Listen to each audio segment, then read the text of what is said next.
തൃശൂർ പൂരം ഇന്ന് കണിമംഗലം ശാസ്താവ് വടക്കുന്നാഥനിലേക്ക് എഴുന്നള്ളി തുടങ്ങി. അല്പസമയത്തിനകം കണിമംഗലം ശാസ്താവ് വടക്കുന്നാഥനെ വണങ്ങും. പിന്നാലെ മറ്റ് 7 ചെറുപൂരങ്ങളും എത്തും. ശേഷം തിരുവമ്പാടിയുടെ മഠത്തിൽ വരവും പാറമേക്കാവിന്റെ ഇലങ്ങിത്തറ മേളവും നടക്കും. വൈകിട്ട് സ്വരാജ് റൗണ്ടിൽ കുടമാറ്റവും രാത്രിയിൽ വെടിക്കെട്ടും നടക്കും. പൂരം കാണാൻ ആയിരങ്ങളാണ് തൃശൂരിലേക്ക് എത്തുന്നത്. വടക്കുന്നാഥ ക്ഷേത്രത്തിലെ ശ്രീമൂലസ്ഥാനത്ത് നിന്ന് ജെയ്സൺ ചാമവളപ്പിലും കണിമംഗലം ശാസ്താവ് എഴുന്നള്ളിപ്പിനൊപ്പം ദീപക് മലയമ്മയും ചേർന്നു. ആദ്യം ജെയ്സൺ ചാമവളപ്പിലേക്ക്. ജെയ്സൺ, പൂരങ്ങളുടെ പൂരം, മലയാളികൾ കാത്തിരുന്ന പൂരം ആവേശത്തിലേക്ക് എത്തുകയാണ്. ഇപ്പോൾ ചടങ്ങുകളടക്കം തുടങ്ങിക്കഴിഞ്ഞു.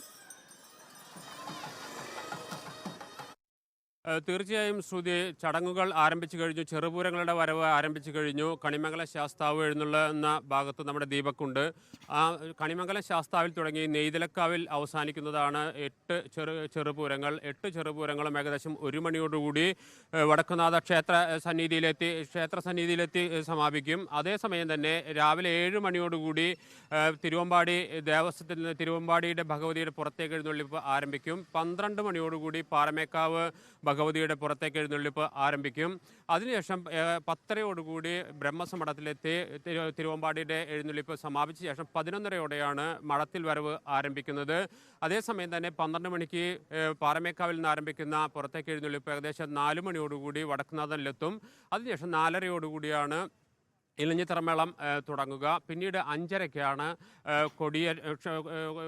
പ്രധാനമായി നമ്മളെല്ലാം കാത്തിരിക്കുന്ന കുടമാറ്റ ചടങ്ങ് തെക്കേ ഗോപുരടയിൽ ആരംഭിക്കുന്നത്.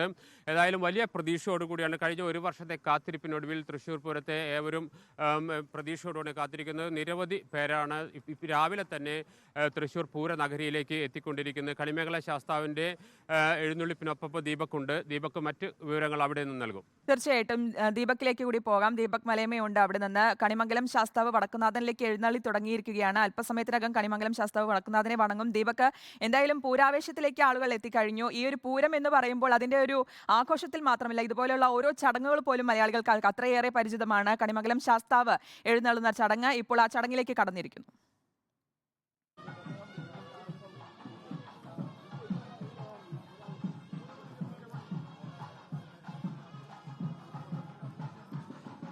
ശ്രുതി, 36 മണിക്കൂർ നീളുന്ന ദൃശ്യശ്രാവ്യ വിസ്മയത്തിനായി ഇവിടെ തുടക്കമാവുകയാണ്. കണിമംഗലം ശാസ്താവ് ഇപ്പോൾ എഴുന്നള്ളി തുടങ്ങിയിരിക്കുന്നു. അതിൻ്റെ കാഴ്ചകളാണ് നമ്മൾ കണ്ടുകൊണ്ടിരിക്കുന്നത്. ഇന്ന് രാവിലെ ഏതാണ്ട് 5 മണി കഴിഞ്ഞതോടുകൂടി തന്നെ കണിമംഗലത്ത് നിന്ന് തിടമ്പേറ്റിക്കൊണ്ട് കൊമ്പൻ വടക്കുന്നാഥ സന്നിധിയിലേക്ക് പുറപ്പെട്ടു കഴിഞ്ഞു. അല്പസമയത്തിനകം തന്നെ വടക്കുന്നാഥ സന്നിധിയിലേക്ക് എത്തും.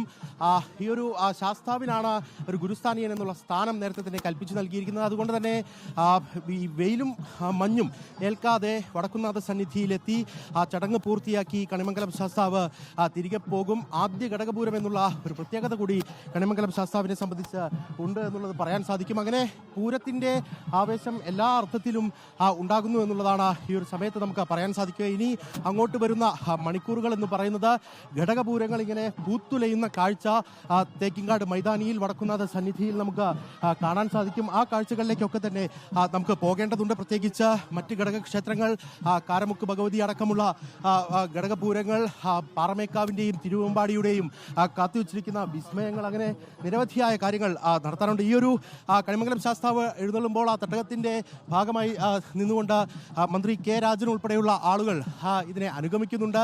അങ്ങനെ ഈ തെരഞ്ഞെടുപ്പ് ചൂട് തൃശ്ശൂരിലേക്ക് അതിൻ്റെ ഉച്ചസ്ഥായിലേക്ക് എത്തി നിൽക്കുമ്പോൾ തന്നെയാണ് കൃത്യമായി പറഞ്ഞാൽ അതിൻ്റെ പൂരാവേശത്തിലേക്ക് കൂടി കാര്യങ്ങൾ കടക്കുന്നത് എന്നുള്ളത് പറയാൻ സാധിക്കും. ഇനി അങ്ങോട്ട് വരുന്ന മണിക്കൂറുകളിൽ ആദ്യഘട്ടത്തിൽ കണിമംഗലം ശാസ്താവ് എത്തിക്കഴിഞ്ഞാൽ പിന്നീട് പനംകമ്പള്ളി ഘടകപൂരമാണ് തൊട്ടടുത്തതായി എത്താനുള്ളത്. പിന്നീട് ലാലൂർ കാർത്തിയായനി ക്ഷേത്രത്തിൽ നിന്ന്, ചൂരക്കോട്ടുകാവ് ഭഗവതി ക്ഷേത്രത്തിൽ നിന്ന്, നെയ്തലക്കാവിൽ നിന്ന്, അങ്ങനെ നിരവധിയായ ഘടകപൂരങ്ങൾ എത്താനിരിക്കുന്നു. അതിൻ്റെ പൂരാവേശത്തിലേക്ക് പോകാനിരിക്കുന്നു. ആ കാഴ്ചകളൊക്കെ തന്നെ നമുക്ക് പ്രേക്ഷകരിലേക്ക് എത്തിക്കാൻ സാധിക്കും. സ്വാഭാവികമായും ഈ ഒരു പൂരം എന്ന് പറയുന്നത് ഒരു വർഷക്കാലത്തെ കാത്തിരിപ്പാണ്. ആ കാത്തിരിപ്പിന് ശേഷം എത്തുന്ന ഈ ഒരു ദിനം അത് അത്രത്തോളം ആവേശത്തോടു കൂടി, ആഹ്ലാദത്തോടു കൂടി ആസ്വദിക്കുക എന്നുള്ളതാണ് ഓരോ പൂരപ്രേമിയെ സംബന്ധിച്ചും ഏറ്റവും പ്രധാനപ്പെട്ട കാര്യമായിട്ട് ഉള്ളത്. ഇന്ന് വെടിക്കെട്ടിനെ ആസ്വദിക്കുന്നവരുണ്ട്, കുടമാറ്റം കാണാനെത്തുന്നവരുണ്ട്, ഗജവീരന്മാരെ ഒരു നോക്ക് കണ്ട് സന്തോഷത്തോടു കൂടി ആസ്വദിക്കാൻ എത്തുന്നവരുണ്ട്. അങ്ങനെ നിരവധിയായ ആളുകളുണ്ട്. മന്ത്രി കെ രാജൻ കൂടി ഈ ഒരു ഘട്ടത്തിൽ നമുക്കൊപ്പം ചേരുകയാണ്. രാജേട്ടാ, പൂരാവേശം പൂരം തകർക്കാണ്. തൃശ്ശൂരിന് ഒരു കുറവുണ്ടാകില്ല. നേരത്തെ തന്നെ നമ്മൾ പറഞ്ഞിരുന്നു പൂരം അതിഗംഭീരമാണ്. ഇപ്പോൾ കണിമംഗലം ശാസ്താവാണ് ആദ്യം പൂരത്തിലേക്ക് വരിക. അതൊക്കെ അറിയാം. ആദ്യത്തെ വരവ് ഘടകപൂരങ്ങളിൽ കണിമംഗലം ശാസ്താവാണ്. തൃശ്ശൂർ പൂരത്തിന്റെ ആചാരമനുസരിച്ച് വെയിൽ വരുന്നതിന് മുമ്പ് തന്നെ ശാസ്താവ് വടക്കുന്നാഥന്റെ മുമ്പിലെത്തി വണങ്ങി. ഗുരുസ്ഥാനീയനാണ് ശാസ്താവ് വടക്കുന്നാഥനെ സംബന്ധിച്ചിടത്തോളം. അപ്പം അതിൻ്റെ നടപടിക്രമങ്ങൾ എന്ന നിലയ്ക്ക് കൃത്യസമയക്രമമാണ്. 7:30 മണിക്ക് മേളം ആരംഭിച്ചാൽ 8:30 മണിക്ക് തന്നെ തീരാവുന്ന വിധത്തിൽ കൊളശ്ശേരി അമ്പലത്തിലേക്ക് അടുക്കുകയാണ്. ആ കൊളശ്ശേരി അമ്പലത്തിൽ ഇറക്കി എഴുന്നള്ളിച്ച് വീണ്ടും നമ്മൾ മേളത്തിലേക്ക് കുറച്ച് സമയം ഇവിടെ ഉണ്ടാവും അല്ലേ? കുറച്ച് സമയം ഇറക്കില്ല. ഇവിടെ വന്ന് ചേർന്ന് വളരെ ചെറിയ സമയം കൊണ്ട് നേരെ വടക്കുന്നാഥനിലേക്ക് പോകും. കൃത്യം 7:30 തന്നെ അവിടെ മേള. രാജേട്ടൻ നന്നായിട്ട് വേർക്കുന്നുണ്ട്. ഇത് പൂരച്ചൂടാണോ അല്ലെങ്കിൽ തെരഞ്ഞെടുപ്പ് ചൂടാണോ അല്ലെങ്കിൽ അന്തരീക്ഷത്തിന് ചൂടാണോ? ചൂട് 3 ചൂടും കൂടി ഒരുമിച്ച് കൈകാര്യം ചെയ്യാണ്. എന്തായാലും ഒരു ചൂടിനും കുറവുണ്ടാകില്ല. പൂരം അതിഗംഭീരമായി നടക്കും, തെരഞ്ഞെടുപ്പും അതിഗംഭീരമായി പോകും. ഇന്നും നാളെയും പ്രധാനപ്പെട്ട തെരഞ്ഞെടുപ്പ് പൂരം തന്നെയാണ്. പൂരം ആഘോഷിക്കാത്ത തൃശ്ശൂർക്കാർക്ക് മറ്റൊന്നുമില്ല. ഇത്തവണ വെടിക്കെട്ടിനെ രണ്ട് വിഭാഗത്തിനും ഒരാൾ തന്നെയാണല്ലോ കാര്യങ്ങൾ കൈകാര്യം ചെയ്യുന്നത്. കുടമാറ്റത്തിലാണോ വെടിക്കെട്ടിലാണോ ഒരു സർപ്രൈസ് ഒക്കെ പ്രതീക്ഷിക്കുന്നത്? അല്ല, ഇതെല്ലാമാണ്. ഇത് യഥാർത്ഥത്തിൽ കേരള മോഡൽ ഇതാണ്. ഒരേ വിഭാഗത്തിന് മത്സര വിഭാഗത്തിന് രണ്ടുപേർക്കും ഒരാൾ തന്നെ വെടി പൊട്ടിച്ചാലും വളരെ ആത്മസംതൃപ്തി ഉണ്ടാകും എന്ന് കേരളം. ആര് പൊട്ടിച്ചാലും നന്നായി പൊട്ടും. തൃശ്ശൂരിലൊരു കുറവുണ്ടാവില്ല. ഇത്തവണത്തെ കുടമാറ്റമൊക്കെ അരങ്ങ് തകർക്കും. ഒരുപാട് രഹസ്യങ്ങൾ രണ്ട് വിഭാഗങ്ങളും ഒളിപ്പിച്ചു വെച്ചിരിക്കുകയാണ്. അതിന്റെ അരങ്ങ് തകർക്കലാകും ഇത്തവണ പൂരത്തിൽ. ശ്രുതി, ഒരു കാഴ്ച കൂടി കാണിച്ച് ഞാൻ അവസാനിപ്പിക്കാം. ഇവിടെ ഇപ്പോൾ ക്ഷേത്രത്തിലേക്ക് കണിമംഗലം ശാസ്താവ് എത്തുകയാണ്. ഇവിടെ എത്തിക്കഴിഞ്ഞാൽ ഇതുവരെ ഒരാനപ്പുറത്ത് എഴുന്നള്ളി എത്തിയ ശാസ്താവ് പിന്നീട് അത് 5 ആനപ്പുറത്ത് എന്നുള്ള അർത്ഥത്തിലേക്ക് മാറും. ഇങ്ങനെയാണ് ഇന്ന് വരാനിരിക്കുന്ന എല്ലാ കാഴ്ചകളും. ഗജവീരന്മാരുടെ ഫിറ്റ്നസ്സൊക്കെ ഇന്നലെ പരിശോധന പൂർത്തിയാക്കി കഴിഞ്ഞിട്ടുള്ളതാണ്. ഇനി അങ്ങോട്ട് വരുന്ന മണിക്കൂറുകൾ തൃശ്ശൂർ തേക്കിൻകാട് മൈതാനത്തെ അക്ഷരാർത്ഥത്തിൽ പുളകം കൊള്ളിക്കുമെന്ന കാര്യത്തിൽ തർക്കമില്ല. പൂരാസ്വാദകരെ സംബന്ധിച്ച് അത് ഗംഭീരമായ ഒരു കാഴ്ചയായിരിക്കും. അവരെല്ലാം കാത്തിരിക്കുന്നതും അങ്ങനെ അണിനിരക്കുന്ന, നെറ്റിപ്പട്ടമണിഞ്ഞ് കാത്തിരിക്കുന്ന, അല്ലെങ്കിൽ ആലോട്ടവും വെഞ്ചാമരവും ഒക്കെയായി മുത്തുക്കുട പിടിച്ചു നിൽക്കുന്ന കൊമ്പന്മാരെ ഒരു നോക്ക് കാണാൻ, അതിനൊപ്പമുള്ള ആ താളലയത്തിലൊന്ന് ആറാടാൻ, ആ നിലയ്ക്കൊക്കെ തന്നെയാണ് ആ കാത്തിരിപ്പ് തുടരുന്നത്. അതിനുവേണ്ടിയുള്ള ആദ്യഘട്ടത്തിലുള്ള ഘടകപൂരത്തിൻ്റെ യാത്ര അതിപ്പോൾ ഒരു ക്ഷേത്രത്തിലേക്ക് എത്തിയിരിക്കുന്നു. കുളച്ചൂർ ക്ഷേത്രത്തിൽ എത്തിക്കഴിഞ്ഞാൽ ഇവിടെ ഇറക്കി പൂജയോ അത്തരത്തിൽ ചടങ്ങുകളൊന്നും തന്നെയില്ല.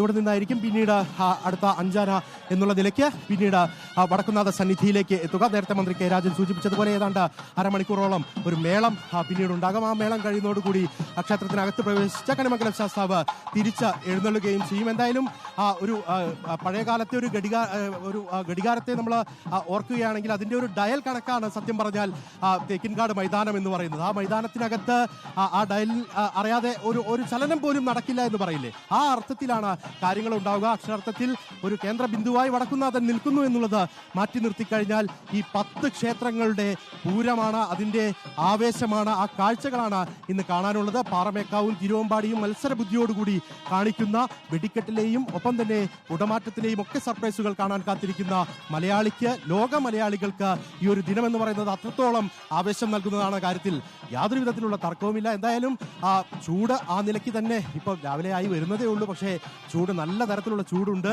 ഇനി അങ്ങോട്ട് പോകുന്ന മണിക്കൂറുകളിൽ ആ ചൂടിനെയൊക്കെ മാറ്റിവെച്ചുകൊണ്ട് പൂരാസ്വാദകർ തെക്കിൻകാട് മൈതാനിയിലേക്ക് ഒഴുകിയെത്തുമെന്ന കാര്യത്തിൽ തർക്കമില്ല. ഓരോ പൂരവും ഈ കടൽ കാണുന്നത് പോലെ, ആന കാണുന്നത് പോലെ ഒരിക്കലും മടി വരാത്ത അല്ലെങ്കിൽ മടുപ്പ് തോന്നാത്ത ഒരു കാഴ്ചയുടെ വസന്തം തന്നെയാണ് തൃശ്ശൂർ പൂരം എന്ന് പറയുന്നത്. ആ അർത്ഥത്തിൽ അത് ആസ്വാദ്യകരമാക്കാൻ, ആഘോഷമാക്കാനുള്ള തയ്യാറെടുപ്പിൽ തന്നെയാണ് ഓരോ മലയാളികളും. നമുക്കിവിടെ പറനിറയ്ക്കുന്ന അടക്കമുള്ള കാഴ്ചകൾ കാണാം. മന്ത്രി കെ രാജനാണ് പറനിറയ്ക്കൽ ചടങ്ങ് പൂർത്തിയാക്കുന്നത്. ഇവിടെ കണിമംഗലം ശാസ്താവ് എത്തിക്കഴിഞ്ഞിരിക്കുന്നു. ക്ഷേത്രത്തിലെ പറനിറയ്ക്കൽ ചടങ്ങ് കഴിഞ്ഞാൽ ഇനി തിരിച്ച് വടക്കുന്നാഥ സന്നിധിയിലേക്ക് പോകുന്ന കാഴ്ചയാണ് കാണാനുള്ളത്. ഇങ്ങനെ വരുന്ന ഓരോ മണിക്കൂറുകളിലും ഇലഞ്ഞിത്തറ മേളമായാലും അത് കഴിഞ്ഞ് മടത്തിൽ വരവ് പഞ്ചവാദ്യമായാലും ചെമ്പട കൊട്ടിയുള്ള പാറമേക്കാവിൻ്റെ ചെറിയൊരു കുടമാറ്റം ഉൾപ്പെടെയുള്ള ചടങ്ങുകൾ പാറമേക്കാവിൽ നടക്കാനുണ്ട്.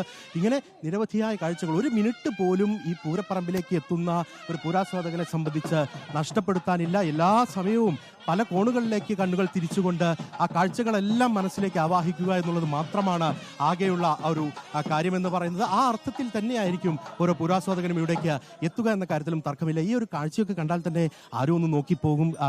ഈ ആനയുടെ മസ്തകം കഴിഞ്ഞ് അതിൻ്റെ തൊട്ട് കഴുത്തിൻ്റെ ഭാഗത്തൊക്കെ അലങ്കരിച്ചിരിക്കുന്നത് കാണാൻ സാധിക്കും. കൈകളിൽ അലങ്കരിച്ചിരിക്കുന്ന കാഴ്ചകൾ, ഈ അരമണിക്കിലുക്കിയൊക്കെ ഇവിടെ പുലികളൊക്കെ ഇറങ്ങാറുണ്ട്. അതിനൊക്കെ സമാനമായ കാഴ്ചകൾ നമുക്ക് കാണാൻ സാധിക്കുന്നു. അങ്ങനെ ആലങ്കാരികമായിട്ടുള്ള കാഴ്ചകൾ മാത്രമാണ് ഈ പൂരത്തിൻ്റെ ഒരു പ്രത്യേകത എന്ന് പറയുന്നത്. പൂരമെന്ന് പറയുന്നത് തന്നെ കാഴ്ചയുടെ വസന്തമാണ്. അക്ഷരാർത്ഥത്തിൽ മലയാളിക്ക് സമ്മാനിക്കുന്നത്. ഇങ്ങനെ ഈ താളമേളങ്ങളുടെയൊക്കെ ഒരു സിംഫണി ഒരുക്കുന്ന മറ്റൊരിടം ലോകത്ത് ഉണ്ടോ എന്ന് ചോദിച്ചാൽ ഇല്ല എന്ന് പറയേണ്ടി വരും. അത്രയധികം പ്രമാണിമാരുടെയൊക്കെ നേതൃത്വത്തിൽ നടക്കുന്ന താളമേളങ്ങൾ, അതൊക്കെ ആസ്വദിക്കാൻ പറ്റുക, അതിനോടൊപ്പം ചേർന്ന് നിൽക്കാൻ പറ്റുക എന്നൊക്കെ പറയുന്നത് അത് ജീവിതത്തിലെ വലിയ സാഫല്യമായി കാണുന്ന നിരവധിയായ മലയാളികളുണ്ട്, പൂരാസ്വാദകരുണ്ട്. അവരുടെയൊക്കെ ആവേശം തന്നെയായിരിക്കും അക്ഷരാർത്ഥത്തിൽ ഇന്ന് തൃശ്ശൂർ തേക്കിൻകാട് മൈതാനിയെ പുളകം കൊള്ളിക്കാനും പോകുന്നത്. ശ്രുതി.